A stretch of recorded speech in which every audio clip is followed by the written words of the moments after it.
Good evening, everyone. Thank you for joining us on Soul School Sojourn tonight. And welcome back to my wonderful partner, Jeff Turner. How are It's you, good. sweetheart? I am good, and it is so good to be back. It's good to see you. I just brought water tonight because my doctor keeps saying hydrate, hydrate, hydrate, hydrate. Mm. So, I'm to the point where I'm ready to just fill a glass and throw it in the toilet and avoid the middleman. It's just nuts. I've never had this much water coming into my body at once, but I've also, become very well aware of how important it is to flush the toxins from chemo. Mm. So there's that. We have a really interesting. Oh, thank you, Jonathan. You're so I agree, Jonathan. I was going to say the same thing. So, cute. Well, I don't have much hair left, and so what's left is getting well hidden tonight. Okay, so classes in session, and oh my God, how many times have we said human beings learn slowly and incrementally, and we always seem to learn our lessons the hard way. Mm. And the last couple of weeks, it's really, particularly the last couple of weeks, has felt that way to me, and has created, some distress. Honestly, I've made my opinions known. I get to do that, at least for now. We have a First Amendment that's in play, and so yeah. And I'm at the same place in mind that I was when I began writing my trilogy, House of Darkness, House of Light, which I began in August of 2007. And I realized that the story itself was more important than any fear or trepidation that I might have around it. And so I began what was an arduous 7-year long process to write all 3 books. But in that amount of time, I just got to the point where I didn't care anymore if I was going to. I didn't know. I went in blind, really, in the telling of the story, because I didn't even know if there was going to be anybody out there that wanted to read it. I honestly, I didn't know. And there were times when I thought, oh, great. I've trashed my whole life. I'm like, I self-sabotage. I put a story out into the world that nobody's going to want to know anything about. And then comes a movie, and then comes, 65 documentaries. And it's just been a wild, wild ride. Yeah. Me. And I think that the universe spoke to me and said, you've got to slow down now. You've got to, and if you won't do it, then I'll make you do it. And so that's where I am. And I know how I got cancer. I know. And I'm pretty sure I know how to cure it. With the help of my wonderful doctors and my friends and my family and this huge circle of people that have surrounded me with love and light and healing energy. And I do actually feel physically, I feel remarkably well. That's not really so much the issue. The issue for me is my psychological well-being. But my spiritual well-being has never been to a higher power than it is right now. And so a couple of weeks ago, we ended up having to put this show off. Did I say classes in session? Okay. You can never say it too many times because it's always. I know. Well, people enjoy consistency, Yeah. I came across this article about relics and ruins and the massive churches and cathedrals of the world that have gone to rack and ruin for one reason or another. And I started pulling out the photographs and sending them to you because I thought that you would find them fascinating. And then I sent you a few messages about, you know, we look at the ruins of a church. The title of the show is Religion in Ruins. And for some of us, it does feel that way. It does feel like we've gotten off course, you know, you know, what is it really to be a Christian? What is it really to have faith? And so I wrote to you about how it's you know, we can marvel at the beauty of these relics as nature takes over what's left of them. But it was faithful hands that built them for a gathering place for us to come together and worship together.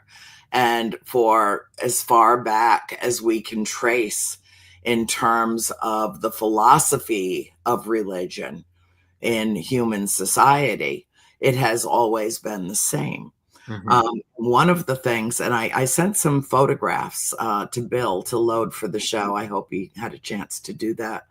Bill, I'll tell you when I'm ready to start pulling them up. But before we even do that, I want to talk about something that my sister reminded me of yesterday about St. Paul's Cathedral in London. And I had sent him photographs of the Coventry Cathedral, which was in the heart of England. And it was built there so that people from all around it could congregate there in the center. It was really the heart of England.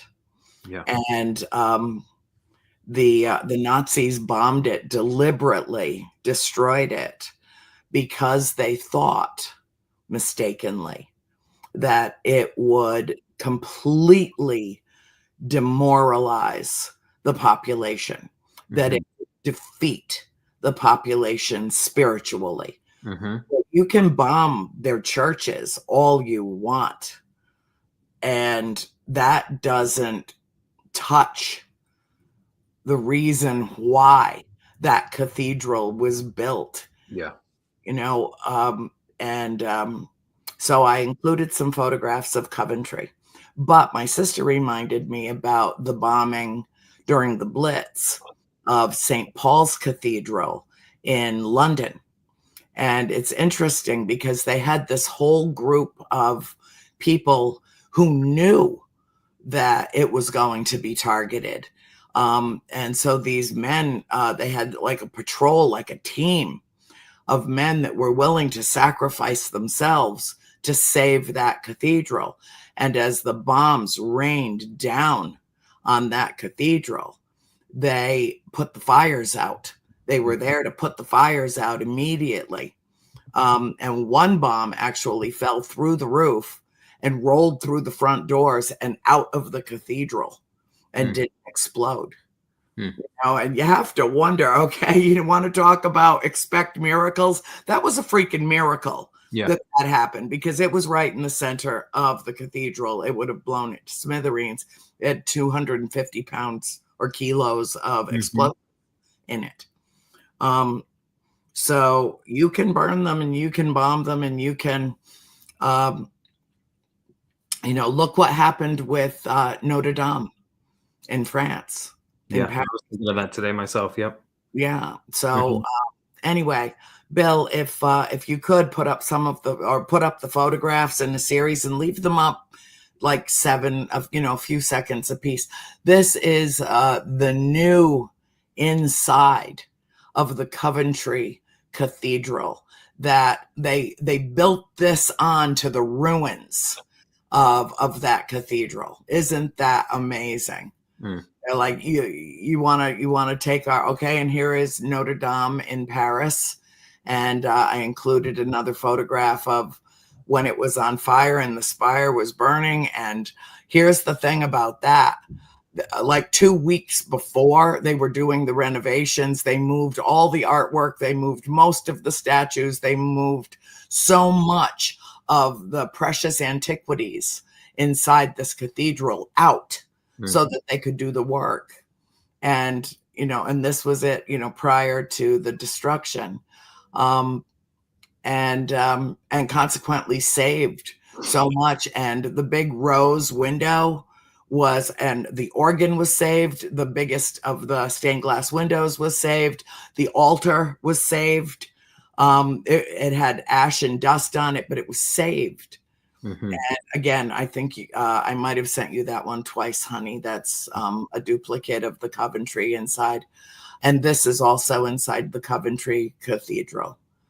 Is amazing. And these are the ruins that are attached to the building. You can see off in the corner to the left, the larger cathedral that's attached to, this from the Middle Ages. This is a synagogue that was burned.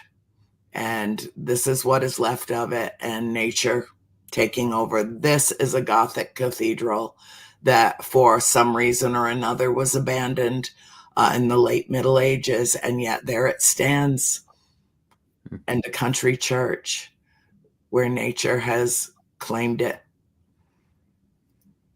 And that's my favorite photograph. That's amazing. Can you imagine what that church was like before it went to ruins? Yeah. Imagine. And that is the original Coventry Cathedral before they rained bombs down on it to try to rob the Brits of their spirit. It can't. You just can't. Yeah. So anyway, now that we live in a time and an age where moral minimalism has somehow replaced divine grace, I want to talk a little bit before I let you. I know you have commentary about the true meaning of holiness, and it means to be in union and communion with God.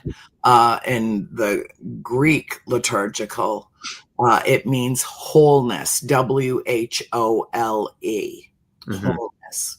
And I sent you an article. I'm a recovering Catholic, but I still follow everything that goes on with all the religions around the world all the time, because I find it absolutely fascinating. And I wanted to read something to you. And this actually is in the National Catholic Register, but it really focuses on the whole world, everything that's going on in the whole world, and embraces the teachings of other religions, much like we've talked about the point of solidarity, the thing that we see over and over in all liturgical writing, or all books, whether it's the Talmud, or it's the Torah, or it's the Bible, or it's all of them carry the same central core message, which we refer to as the golden rule: do unto others as you would have others do unto you. Pretty simple stuff, right? How we got away from it, I don't know. But I just want to read this one passage, and then I'm just going to turn it over to you, drink my water, and let you run with it, okay? Yeah. Nobel Prize winner Saul Bellow has asserted that the survival of Jewish culture would have been inconceivable without stories that gave point and purpose to the Jewish tradition. Stories can be edifying. They can inspire people to live better lives. The Bible is replete with such stories. One of my favorite illustrations of holiness is from the Jewish tradition, and is both instructive and edifying. A certain rabbi in a small excuse me, a certain rabbi in a small Jewish village in Russia has gained the reputation of being holy. According to the townsfolk, he leaves his community each Friday morning and descends to heaven to speak with God. A newcomer enters the village and scoffs at this amusing story. He dismisses it as a product of the villagers' gullibility. Nonetheless, in keeping with his skepticism, he decides to prove that the rabbi's lofty reputation is merely a myth.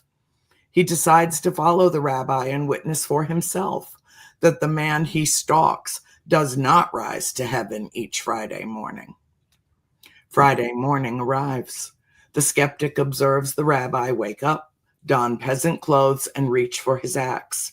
The axe is used to chop wood. Then this allegedly holy man brings a bundle of wood to a woman and her sick child who live in a dilapidated shack in the poorest section of the town. The amount of wood will be enough for a week until the rabbi returns and replenishes the supply. The rabbi unceremoniously returns home and quietly resumes his duties.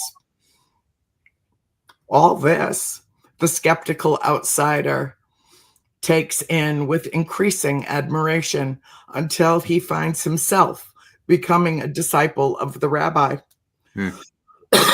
Later, when asked whether this rabbi actually rose to heaven each Friday morning to be with God, his simple answer was, if not higher. The rabbi is a person we should want to emulate. The combination of humility and concern for others makes virtue an attractive trait.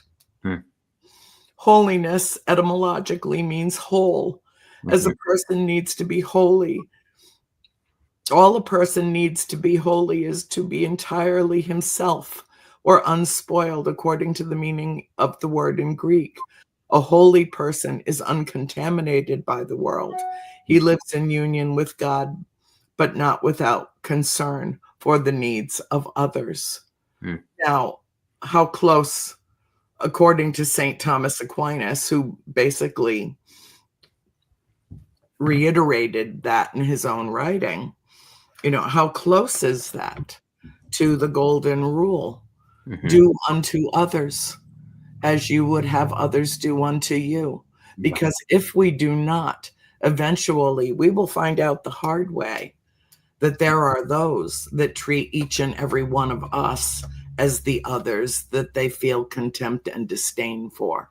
Yes. And if we are ever to unify as a global family, what we've talked about incessantly over all this time of doing this show is that we are one human race. And until we understand and internalize that in our soul as not just a society, but globally, then we will fail to live up to that wholeness. We will fail to be our brother's keeper, our sister's keeper. We will fail and fail and fail and try to replace greed with good. Yes. Both words that begin with G, and they are absolutely polar opposites.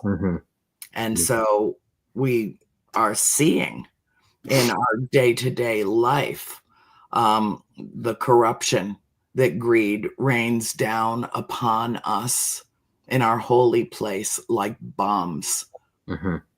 And until we come to terms, until we understand that all the bombs need to stop dropping, that there's only one right side of any argument, and that is humanity. That's all that it is. It could not be more simple. Why we complicate it the way that we do is absolutely beyond me. And I used to say, I don't belong here. I don't belong here. This is all foreign to me. I do not belong on this planet. This is hell. I know that this is hell, and I am being forced to pay some kind of sick, twisted penance, something that I'm even here. And now I understand precisely why I am here, and precisely why you and I connected the way that we did years ago, and precisely how this show came into being over a cup of coffee in the corner of a restaurant. Yep. Spontaneously. So run with it while I remember now, 10 minutes into the show or 20 minutes in, to turn the volume off on my phone. Okay, Everything you just said was so beautiful. We could say amen and dismiss the congregation right now because it was so beautiful. But I will try to add my paltry and feeble commentary to what you've already commented on. For one, the illustration of the rabbi, just to make comment on it, I love the phrasing. Does he ascend to God every morning? After observing him serving the quote unquote least of these, as the Gospels put it, the beholder of the do-goodings of the rabbi says, if not higher. Does he ascend to God, if not higher? higher.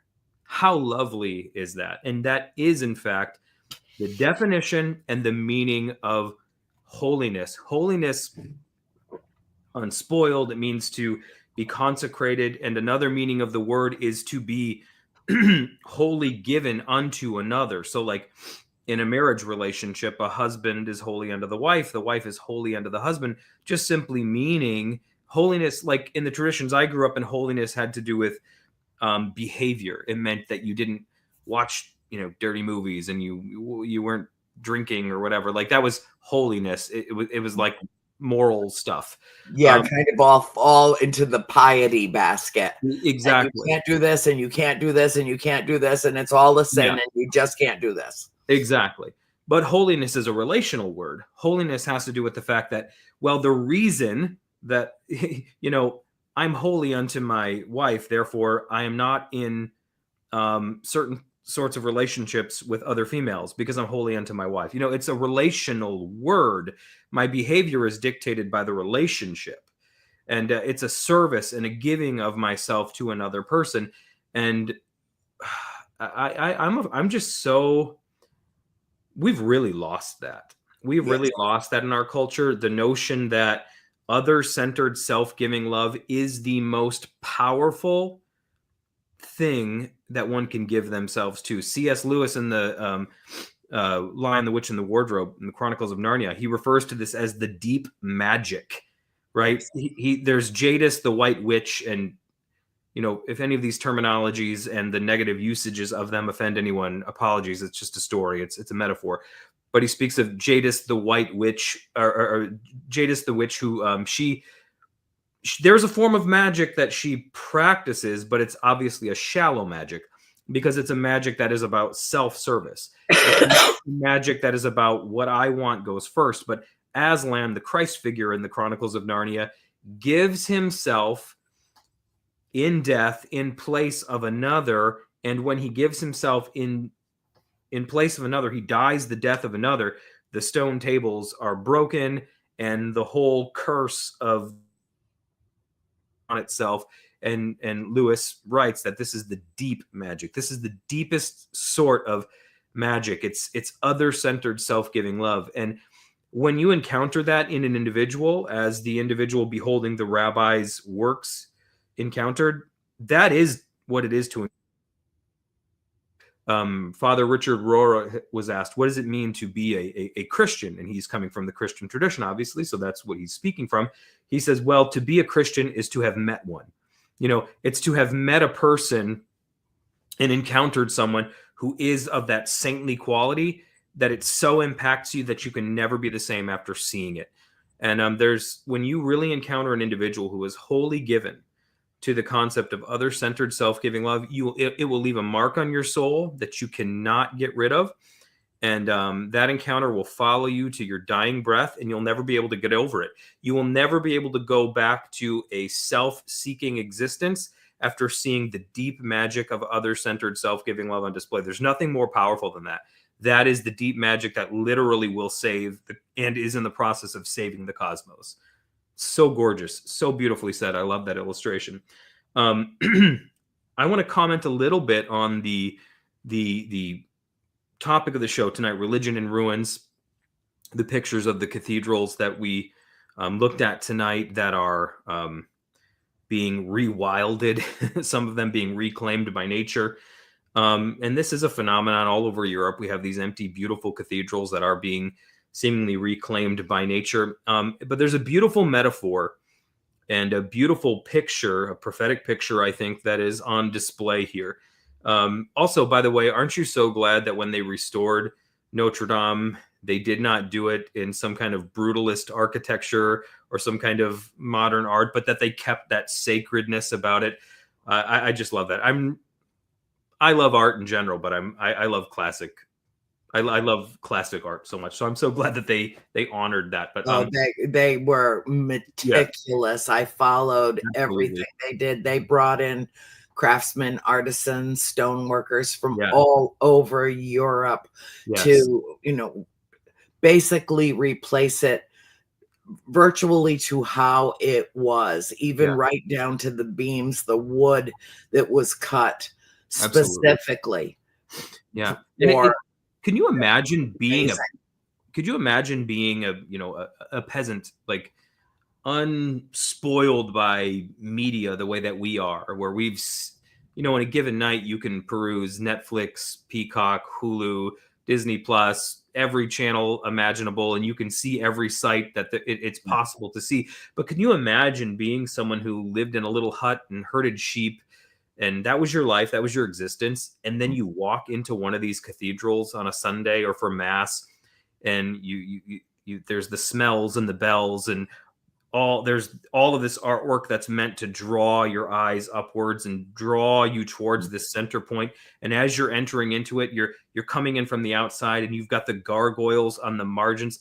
These cathedrals are so incredible. They're meant to literally be a picture and a map of what reality is. Like, they're literally meant to show the structure of reality.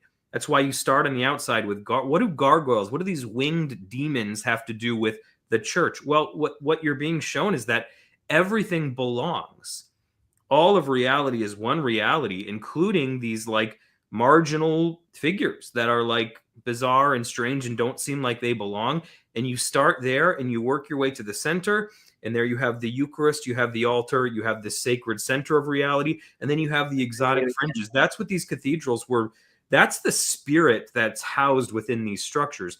These things are deeply meaningful. This wasn't just the work of some, eccentric artist who was like, I want to design the most fabulous. It was like, no, these things were, there was a structure to this. They were done purposefully. Yes. And they sprung from a wellspring of deep faith. Absolutely. And a desire to create something magnificent, to edify God. And that draws the attention of the world. Sorry, I didn't mean to interrupt you. No, that's okay. That draws the attention of the seeker and the worshiper upwards towards the highest. That's why it starts like with the marginal things, the strange things. As you enter, you go deeper, you go deeper, you go deeper. You're in the narthex, then you're in the center. The closer you get to the altar, there's a part where only certain people can go. And I know that can seem hoity-toity to some, but it's still meant to represent that there are some things that are just sacred. And I do think everyone has equal access to the divine. There aren't just some robed figures who have deeper access than other people, but there's a deep and powerful symbolism at work there that if we're willing to tolerate it for the point of the story, there's something deeply beautiful. And all ancient temples had a similar structure, almost a 3-tiered structure, where it starts off, there's an outer court, inner court, holy of holies. That's how the Jewish temple system worked. The tabernacle synagogues had a similar synagogues, which come into being after the destruction of the temple in 70 CE by the Romans, being places of worship where sacrifices don't take place, but where Torah observance and Torah reading kind of took the place of the sacrificial system. But they still have that kind of 3-tiered system. Temples to other deities have that same structure as well. But it starts off with like the outside where it's like everybody can be here. You go a little deeper, it's a little more sacred. Deeper, little more sacred. Deeper, that's where God dwells. It's just this place that's meant to draw the mind and the imagination towards the reality of the sacred, but it also encompasses all of reality, right? The whole structure, it's a representation of all of reality, but a reminder that at the core, there is this deeply, deeply sacred center. But the whole thing is an emanation also of that sacred center, which is beautiful. But the destruction, let's say, of these structures that we see, it can seem to us, as the title of the show, religion in ruins. We can see these structures in ruins, and it can suggest to us the downfall of religion or the downfall of these systems of faith. But as you said, the bombings and the destructions of these cathedrals, they don't dampen the faith of the faithful. No, it motivates them to, it's like the phoenix rising from the ashes. That's exactly what it is. And that's why they could have torn Notre Dame down. Yeah. They could have. Yeah. That's why the early church fathers said that the blood of the martyrs is the seed of the church. In other words, the death of the church is actually the very thing that makes it more alive. Like the more you try to destroy the thing, the more powerful it becomes. And when when we were discussing via text the idea for the show and you were sending me the images, I sent a quote to you from C.S. Lewis's The Pilgrim's Regress. And I want to read that real quick. Please read that. Yeah. And The Pilgrim's Regress, I mean, C.S. Lewis, man, if you're not a reader of Lewis, I could not appreciate Lewis in my younger years. I had to grow up a little bit before I could appreciate the sheer genius of Lewis, because obviously you start with the childish tales, seemingly, of The Lion, the Witch, and the Wardrobes. But I mean, the guy was absolutely friggin' brilliant. But The Pilgrim's Regress, which is one of his earlier works, there's a character in Pilgrim's Regress called Mother Kirk, and Mother Kirk is essentially a symbol of the church. Mother Church. Kirk means church. And this is written in the latter part of the book. He writes, "Her empire is always crumbling, but it never quite crumbles. For as often as men become pagans again, the landlord again..." It's so beautiful. "The landlord again sends them pictures and stirs up sweet desire, and so leads them back to Mother Kirk, even as he led the actual pagans long ago. There is indeed no other way." Now, you can excuse his language because he's coming from a Catholic perspective. So the notion of pagans and paganism, I'm not condemning anyone. I know we have neo-pagans who are listening, and I respect that. And I jive with a lot of what one of them. Yeah. But understanding where he's coming from, he's using the terminology to speak of religions that are just non-Christian, more exotic, like original religions of so many of these lands. But he says, Mother Kirk, her empire is always crumbling, but it never quite crumbles. In fact, he says, here's what happens. As it begins to crumble, what happens is the landlord, or let's say the Christ figure in the story, begins to send pictures and this deep, sweet longing out into the world that stirs up the hunger and the imagination of the world, that eventually brings them back to the very thing that crumbled, that gave them the longings and the imaginations and the dreams and the desires. And then it's this constant cycle. It's the ebb and the flow. It's the wave coming in and out. And so these structures crumble, but when they crumble, symbolically speaking, it's like, okay, so it's kind of like this. The world is an enchanted place, but then enchantment it sort of calcifies into structures, right? Individuals sense the enchantment. They turn the enchantment of the world into religion, and then it becomes centralized, and we build edifices to what the enchanted world, that the enchantment that we sensed, right? But then it becomes, the rest of the world is now unenchanted, and this place is the enchanted place. But then we forget that the rest of the world is enchanted too. So it's therefore necessary periodically for the enchanted, calcified cathedral, let's say, to crumble so that the enchantment is re-released into the world. And then you'll often see a revival. And we saw it. So we saw like this massive move of what was called deconstruction. I was deeply embedded in that movement a decade plus ago. And it's kind of not my thing right now. It's gotten a little too political for my tastes, but the deconstruction movement, but then it really looked like people were like, oh man, this is the death of religion. But at the same time, concurrently, there became this whole new, there was this resurgence in religion that was happening at the same time, because it was like the structure, the edifice was crumbling, but as it was crumbling, the world was becoming a re-enchanted place, and people were rediscovering spirituality in places they'd never dreamed of discovering it in before. And then it began to, again, crystallize and become more cathedralized, we could say. And there's now like this massive movement back towards traditional forms of Christianity, which kind of boggles my mind as one who kind of left Christianity myself and then kind of found my way back to a form of it. But it's like it has to deteriorate. And when it deteriorates, the spirit that was encased in the structure is re-released, and then the world becomes re-enchanted. Exposed and released. And how many times did you hear people who were following the reconstruction of Notre Dame describe it as a resurrection? Yeah. And that right there, therein, that very word, yeah, it's all encased, it's all in that word, resurrection. There's death, there's resurrection, and it's through the resurrection that all things are saved. But there has to be the death, new life, the resurrection to occur. Yeah. And so that's the pattern. The thing has to die so that what is sealed up, almost imprisoned within it, can be released. And then it's released, and then it re-enchants the world. You begin to be haunted by the sweet spirit of Christ, let's say, everywhere, not just in the cathedral. It's now airborne. It's everywhere. You can't get away from it when the structure begins to crumble. What people think is the death of the thing is actually the thing going global and going airborne. And then, as Lewis says, it starts to draw people back towards a sacred center and towards a sense of community. But right at the moment that the community becomes too insular to care about the world again, and it's all just about what's happening here, it'll crumble again.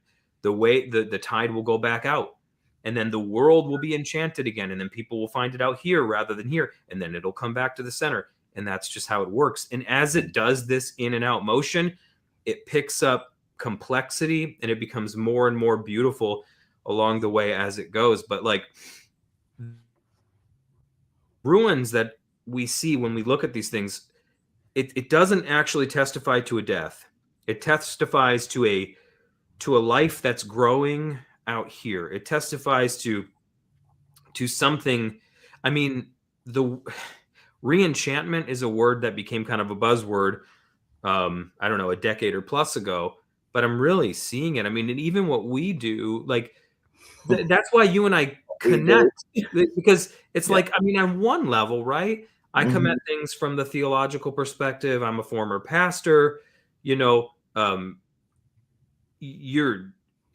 well trained outside of that realm, but I mean, like your influence is kind of in the paranormal community. You have influence outside of that as well, but it's like in some ways it doesn't seem like it should work, but it works because we're in a season where the world is being re-enchanted, and like people are finding the world enchanted in the paranormal is a part of the re-enchantment, right? As the structures collapse, people who found themselves devoid of faith are now, they're not just abandoning spirituality. They're like, okay, well, yeah, I might not be able to believe the way that I believed growing up as a fundamentalist, evangelical, extreme, right winger or whatever, but I had an experience as a kid, and that I can't get over. I had an experience one night looking up at the sky that I can't get over. That's re-enchantment. It might, the center kind of collapsed, but now it's manifesting itself all out here in the margins. But what that's doing is it's grabbing the attention of all of these people who would never have come to the center, right? It's grabbing everyone's attention here, but then it's drawing us all together as a community, right? It's drawing all of us towards right. Them. And it speaks to us being able to delineate between the physical and the metaphysical. It forces us to do that. I made a couple of notes while you were talking that I'd like to just visit quickly. You know, we confuse the structural collapse of something that was built with wholly inspired hands. And perhaps even for centuries, that structure endures, but it was never meant to be permanent. It's temporary, as are all other structures, and all life on this planet is temporary. Yep. It's the abandonment of a property, which a building, a cathedral, a church, a chapel, is not indicative of an abandonment of faith or the faith that built it. And interesting that you, and I think one of the things that we oddly have in common, even they seem juxtaposed, is that you had to walk away from that structure, that physical structure of your faith, to find the true meaning of the metaphysical structure of your existence. It's not that I never felt it, but I never felt motivated to act on it until 2020, when I became an ordained minister. Interesting that it was in the year 2020, referring to sight.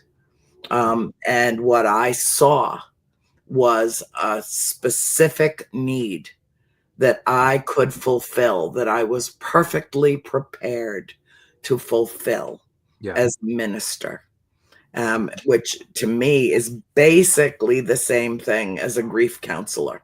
And when COVID hit us and the rest of the world, and I saw the depth of the grief and the loss, we lost more than 1.5 million people just in this country to that virus. And but it was the pain that was left behind, that needed to be addressed. And I found that I was called to service.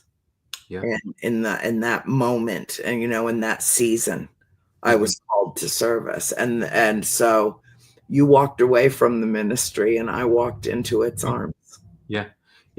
And the great thing, I was just talking with some of my coworkers today about this, because part of one of the beautiful, I won't share too much of that, but no, in walking, let's say this, Tolkien said something along the lines of, it's one thing to like have something. It's a completely different thing to have something, lose something, and find it again. Very, very different. Very, very different. It's not the same thing. To have it initially is not the same thing to have lost it and find it again. And faith is no different. But man, it's a whole different thing when you find it again. You know what I mean? It's a whole different thing when you find it the second time. It's like going from black and white to Technicolor. Right. And to someone who's not had the experience, they can see you're finding it again as just being this, maybe their experience of having found it the first time. And I suppose it is on one level, but if you understand spiral dynamics, we're not really just moving in circles. We're moving in a spiral. So it's always going up, right? So yeah, it's the same motion, but it's going up.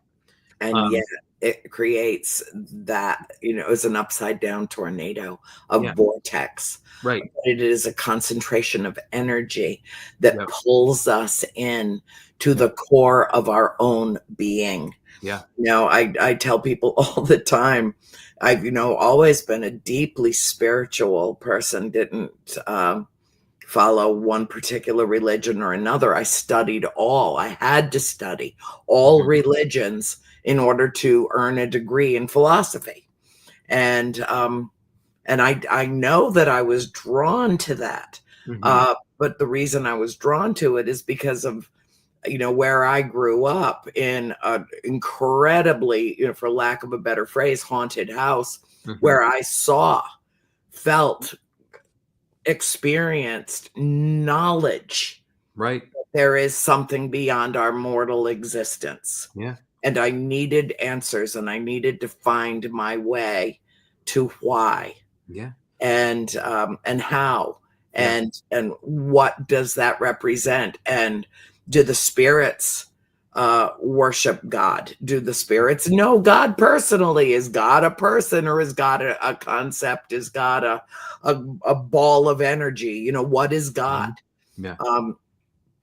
And so I have over the years, especially in college studying philosophy, found myself more sure of the existence of spirit than I actually was of the existence of God. Sure. And then I got a diagnosis that shunned whatever doubt I might have still been lingering with. And I don't have that doubt anymore. Yeah. I don't. I mean, I told my sister the other day, I was like, ever since Dr. Knight told me what she had to tell me, I went from